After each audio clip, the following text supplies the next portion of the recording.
Hello friends, civil engineering के field में आज आपका स्वागत है।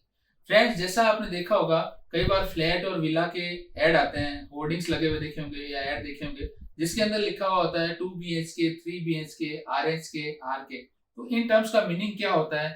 इसके अलावा अगर ये फ्लैट या विला आप खरीदने जा रहे हैं तो इसके अंदर क्या क्या एकोमोडेशन आपको मिलनी चाहिए, उसके बारे में भी आपको नॉलेज होना चाहिए। तो आज हम उसके बारे में बात करते हैं।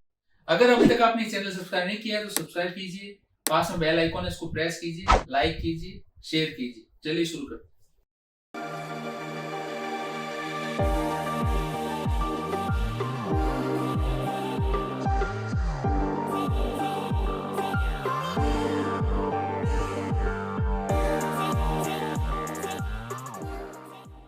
सबसे पहले देखिए, आज हम बात करते हैं बीएचके।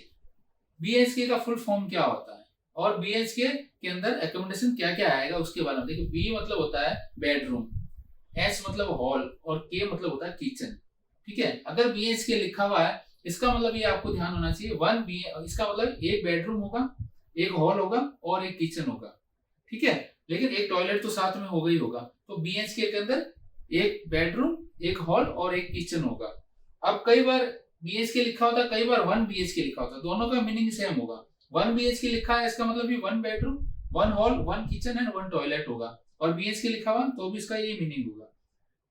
फिर लिखा होता है, कई बार आता है अपने को 0.5 BHK। ये 0.5 BHK क्या होता है? मतलब क्या होता है, बेडरूम का एक स्टैंडर्ड साइज होता है, वो होता है करीब 122 स्क्वायर फीट के आसपास एक बेडरूम का साइज होता है। तो अगर ये बेडरूम इससे छोटा होता है या आधा होता है तो वहां पे 0.5 BHK मतलब 0.5 बेडरूम, एक हॉल, किचन और एक टॉयलेट। मतलब 0.5 मतलब ये जो वर्ड टर्म आगे लिखी हुई है इसका मतलब ये केवल बेडरूम पे होगी, बाकी हॉल और किचन सिंगल सिंगल ही होगा। उसके अलावा कई बार ये आपने देखा होगा, ये लिखा होता है 1.5 BHK। इसका मतलब क्या हो गया, एक बेडरूम तो एक स्टैंडर्ड साइज का बेडरूम है वो हो गई होगा, और दूसरा बेडरूम है वो छोटी साइज का होगा, स्टैंडर्ड बेडरूम से छोटी साइज का, तो वहां 1.5 बेडरूम हो गया, मतलब एक बेडरूम बड़ा, 0.5 छोटा, और एक हॉल, एक किचन और एक टॉयलेट। फिर एक टर्म आता है इसके अंदर 2 BHK। 2 BHK में क्या होंगे, बेडरूम 2 होंगे, हॉल एक ही रहेगा, एक किचन। ये हॉल का मतलब क्या हो गया, लिविंग रूम हो गया, जिसको अपन लिविंग रूम भी कह सकते हैं, लॉबी भी कह सकते हैं। ठीक है, तो 2 बेडरूम हो गया, एक हॉल हो गया, एक किचन हो गया, और इसके अंदर 2 टॉयलेट होते हैं, मतलब एक तो मास्टर बेडरूम के साथ अटैच होता है और एक कॉमन टॉयलेट होता है। कई बार इसको ऐड के लिए या अट्रैक्ट करने के लिए बिल्डर्स ये भी लिख लेते हैं 2 BHK 2T, मतलब 2 बेडरूम, एक हॉल, एक किचन तो ही है, और 2 टॉयलेट। 2 टॉयलेट वैसे होते हैं लेकिन अट्रैक्ट करने के लिए 2T ये वर्ड भी यूज कर सकते हैं, तो ये भी आपको ध्यान होना चाहिए।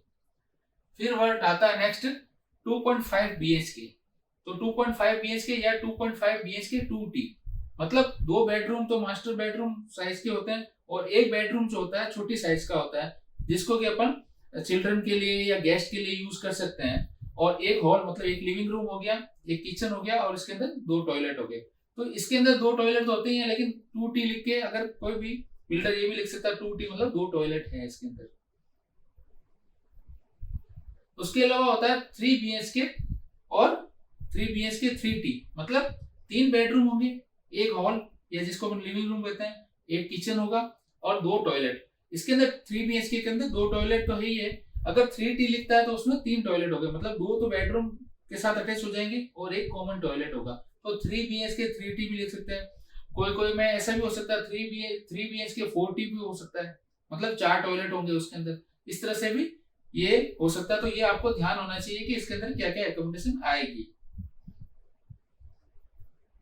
तो 4 BHK के अंदर क्या होगा, 4 बेडरूम हो गए, एक हॉल हो गया, एक किचन हो गया और 3 टॉयलेट हो गए। और 4 BHK 4T मतलब इसके अंदर 4 टॉयलेट हो जाएंगे। अब आता है 1RK। देखिए, कोई ये जो होते हैं कुछ ऐसे अपार्टमेंट्स होते हैं जो केवल बैचलर्स के लिए होते हैं या स्टूडेंट्स के लिए बनाए जाते हैं। तो उसके अंदर क्या होता है, आरके का मतलब क्या हो गया, एक रूम हो गया, एक किचन हो गया और एक टॉयलेट हो गया। मतलब रूम ऐसा होता है, वो स्टैंडर्ड जो रूम होता है उससे छोटी साइज का रूम होता है, तो इसको आप बेडरूम या लिविंग रूम टाइप में यूज कर सकते हैं। तो ये छोटी साइज का होता है, बैचलर्स के लिए जनरली यूज होता है। तो ऐसे अपार्टमेंट्स होते हैं जो केवल बैचलर्स या स्टूडेंट्स के लिए बनाए जाते हैं, तो वहां पे ये टर्म्स यूज आती है। फिर एक टर्म्स आती है 1 RH की।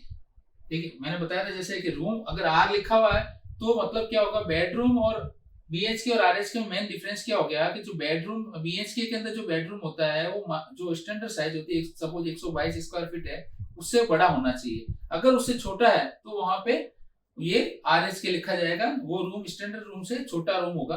तो वहां हो जाएगा 1 रूम 1 हॉल 1 किचन और 1 टॉयलेट, मतलब एक लिविंग रूम हो जाएगा, एक रूम हो जाएगा और एक किचन और एक टॉयलेट हो जाएगा। तो इस तरह से ये 1 RH हो जाएगा। तो कभी भी आप कोई फ्लैट खरीदने जा रहे हैं या विला खरीदने जा रहे हैं तो अगर ये टर्म्स लिखी हुई है तो आपको उसको बारे में पता होना चाहिए कि इसके अंदर क्या क्या इंक्लूड होगा। अगर ये वीडियो आपको पसंद आया तो उसको लाइक कीजिए, शेयर कीजिए, सब्सक्राइब कीजिए, पास में बेल आइकॉन है उसको प्रेस कीजिए। Thanks for watching.